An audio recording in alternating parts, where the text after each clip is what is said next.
you will see that there is an example that has been done for you.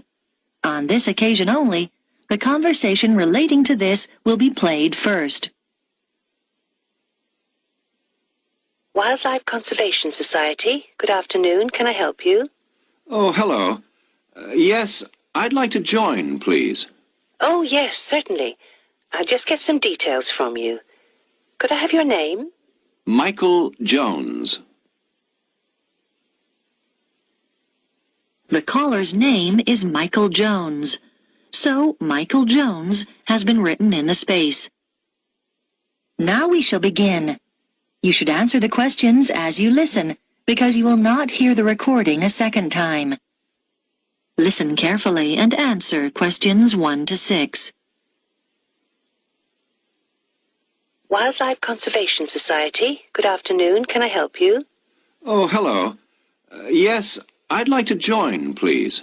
Oh, yes, certainly. I'll just get some details from you. Could I have your name? Michael Jones. Right. And can I ask where you heard about us?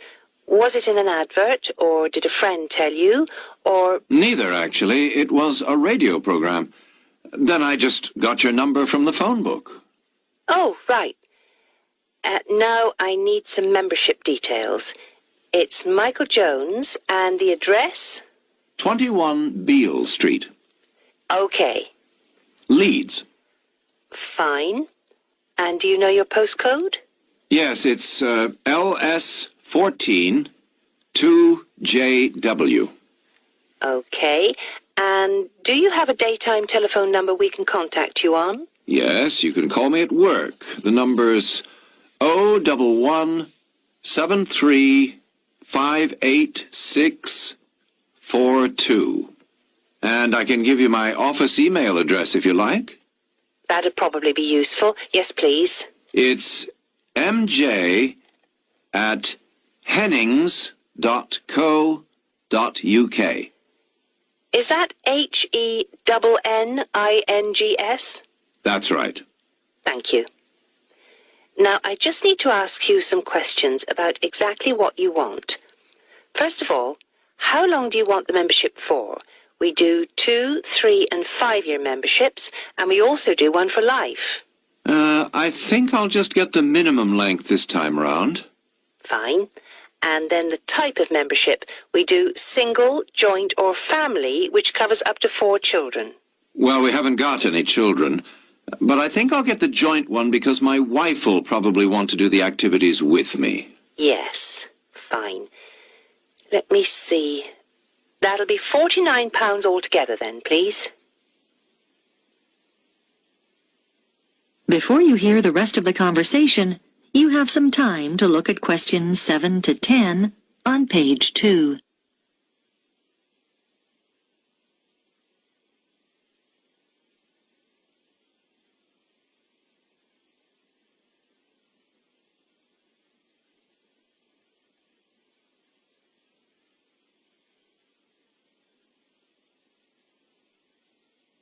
Now listen and answer questions 7 to 10.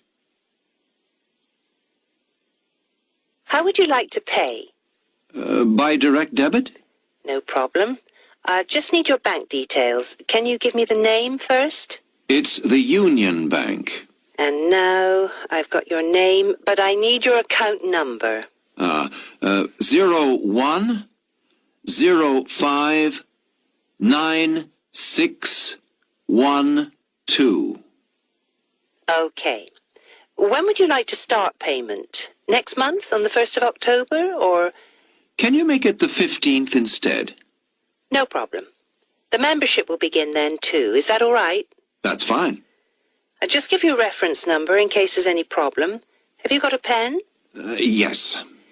It's JYZ37. And we'll be sending you an information pack within a few days. Is there anything else? Oh, yes. Could you send me an additional one? I've got a friend who's very interested. Certainly, no problem. I'll make a note of that. There's also a video we can send you if you like. There's no charge. Yes, please. That'll be great. That is the end of part 1. You now have 1 minute to check your answers to Part 1.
Part 2.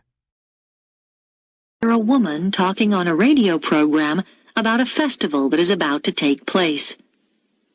First, you have some time to look at questions 11 to 18 on page 3.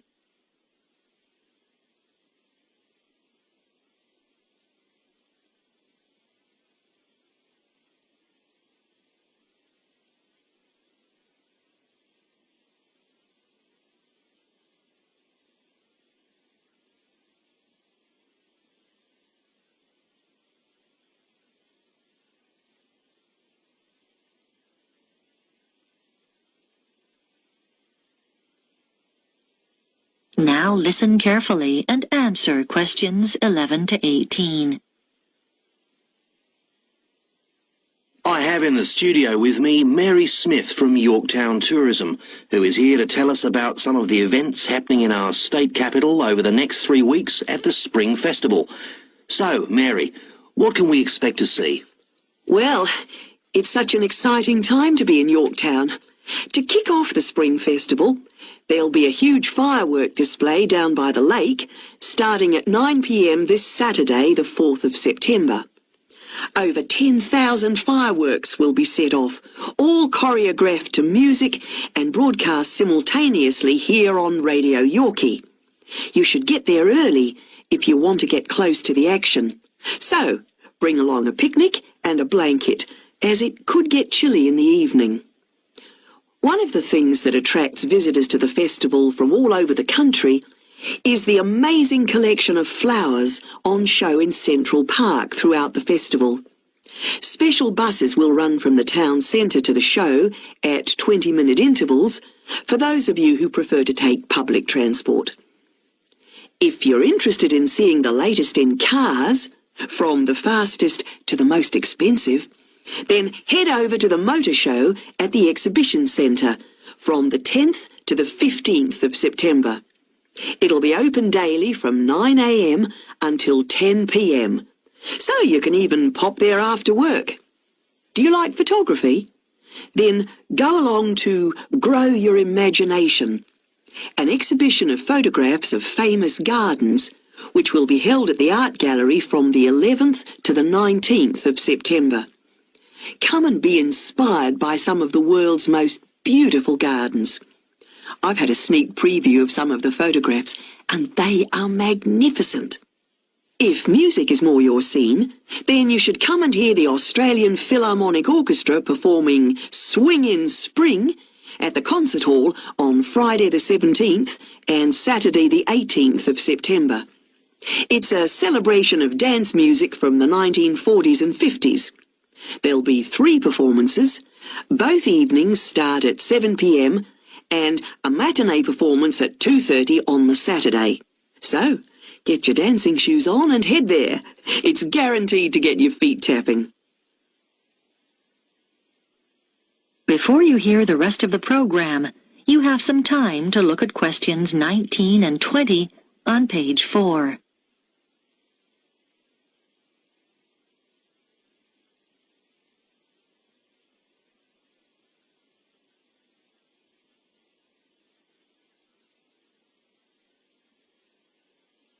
Now listen and answer questions 19 and 20. Those are just a few of the attractions on offer. But for something a little different, you could try Balloons Down Under, which is the largest gathering of hot air balloons in the Southern Hemisphere. It's well worth it, because there'll be over 25 balloons of all shapes and sizes, which is a truly amazing sight.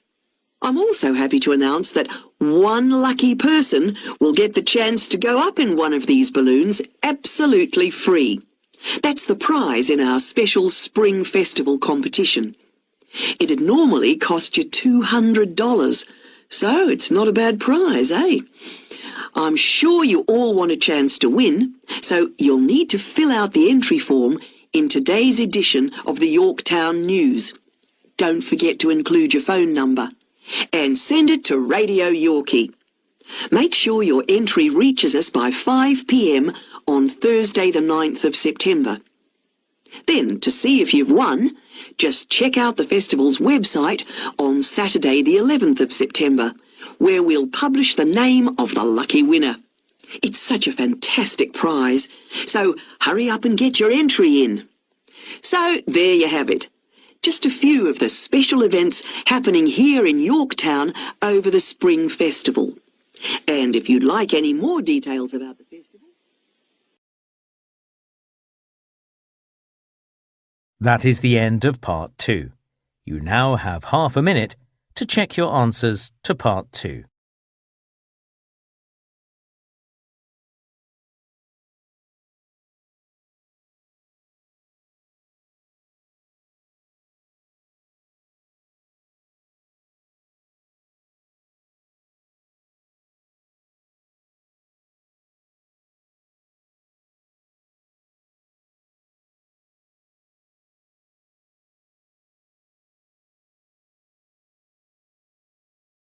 Part 3.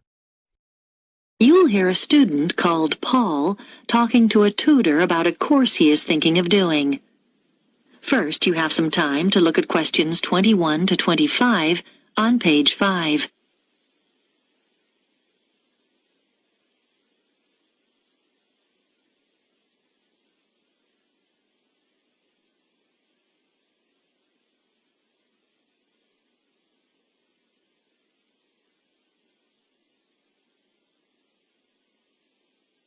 Now listen carefully and answer questions 21 to 25. Good morning. Come in. You're Paul, are you? Yes, I spoke to you on the phone. Yes. Have a seat. You wanted to talk to me about the archaeology course? Yes, I've read the handbook, but I'd like to find out a few more details before I decide whether to do it. Right, yes. What would you like to know? Well, first of all, can I combine the archaeology course with one in anthropology? Yes, you can combine it with any other subject apart from classical history. That's simply because there's some overlap in the lecture times for those two courses. We weren't able to coordinate them. Okay, fine. And could you tell me about the modules? Well, in the first semester, there are 3.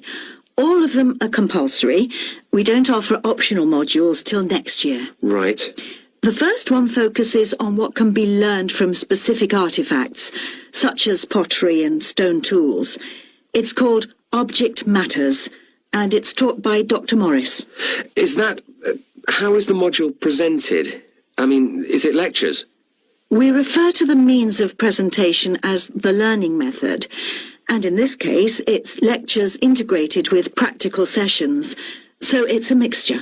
What about the content? I suppose we'll be looking at different kinds of archaeological remains and how to date them and so on. To some extent, but the module is basically about processes. First of all, recording material, then classification, then interpretation of the data. That's how archaeologists draw conclusions about their findings. And finally, display. Is that okay? I think so. Yes, thanks. One other thing. How is the module assessed? Is there an exam? No, it's all based on coursework. Before you hear the rest of the discussion, you have some time to look at questions 26 to 30 on page 6.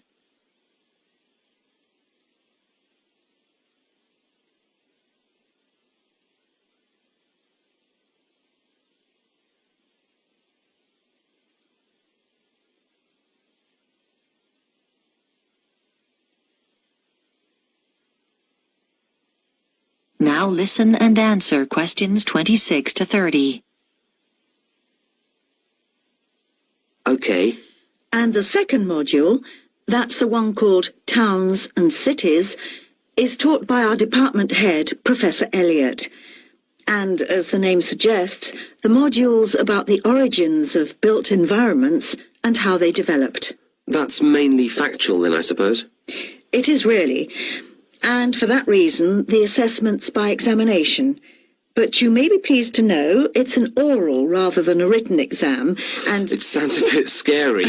Most of our students find they actually enjoy it, so don't worry too much. Okay. And then the title of the third module is Method and Science. And in that, Dr. Thompson will be introducing you to the standard techniques used in archaeological fieldwork and analysis. Things like excavating and dating. What about the learning method for this module? Are there any lectures, or is it all laboratory work? Oh, it's half lab work and half seminars. There aren't any lectures. Then, right at the end of the module, you'll take part in a site survey. The date for that is week beginning the 10th of March, but I can't tell you the location yet. That'll be announced later. But I think you'll find it very useful. Yes, I know someone who went on that last... That is the end of part 3. You now have half a minute to check your answers to part 3.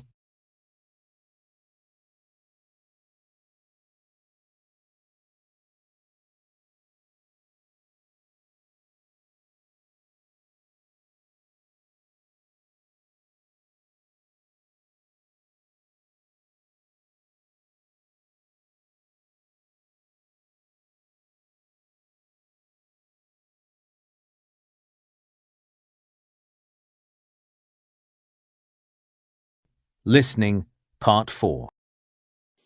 You will hear a talk about the effects of our digital world on young people. First, you have some time to look at questions 31 to 40 on pages 7 and 8.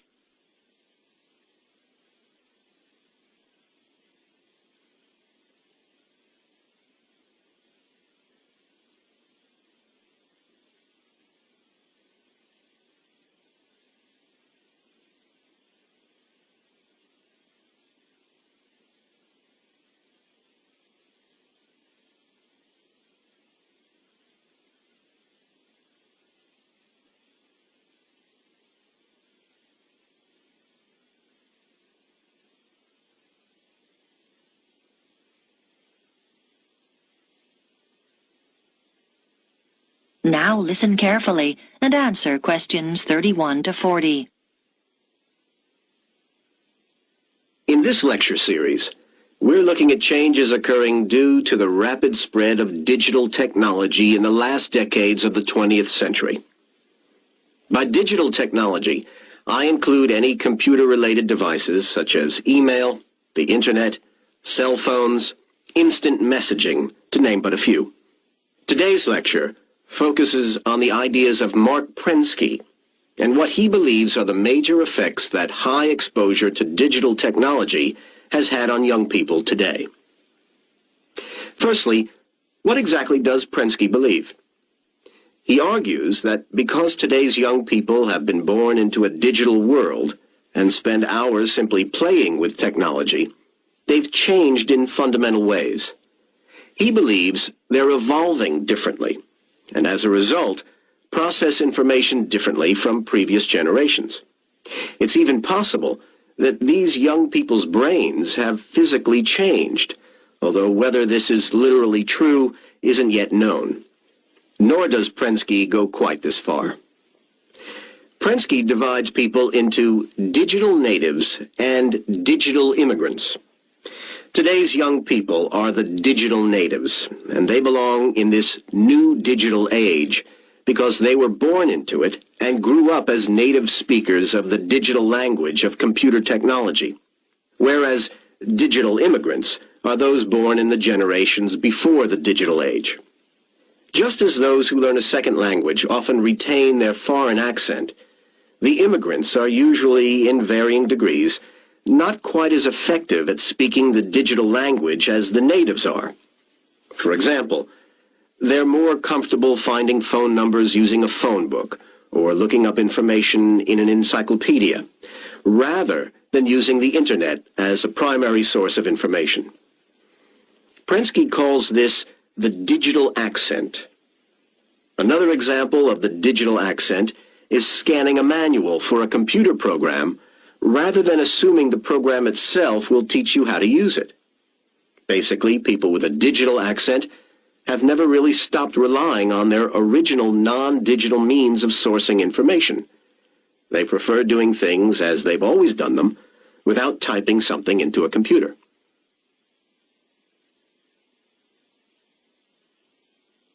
Prensky predicts that due to all this, changes are in store, mainly in the area of education. But what do other educators and theorists such as Thomas Allen, Samuel James, and Peter Vander believe? Samuel James, from Sydney University, agrees with Prensky's predictions. He believes that educators are no longer successful in the way they teach. However, not surprisingly, Prensky has been criticized by more traditional theorists like Peter Vander and Thomas Allen. They disagree with many of Prensky's assertions. Vander argues that a typical classroom is more varied than Prensky believes, with students coming from a range of backgrounds. He maintains that a large percentage of these students are not necessarily proficient with technology, and not all students today fit the one stereotype. And Allen adds that even though most students today have easy access to technology, some just don't find the digital medium appealing. James disagrees, though. He believes that all today's students do share the same basic interest in and knowledge of digital technology. However, James believes our younger students can communicate with their digital immigrant teachers and can still learn using methods which have proven to be successful in the past. James's theories are taken a step further by Allen, who recognizes that both digital immigrants and natives have to deal with vast amounts of information in today's electronic society. Allen maintains that while most young students are proficient in playing computer games and using the web in quite basic ways, they're not used to using the computer at advanced levels. For example, to conduct complex information searches, which are so necessary for university study today. Irrespective of Allen's research, James believes it's possible for computer games to play a major role in making classroom learning more stimulating, and he cites many instances where this would be possible today. However, Vander asserts that rather than focusing on developing games, we should think of better ways to assist teachers, because no computer program comes close to doing what a human teacher does every day.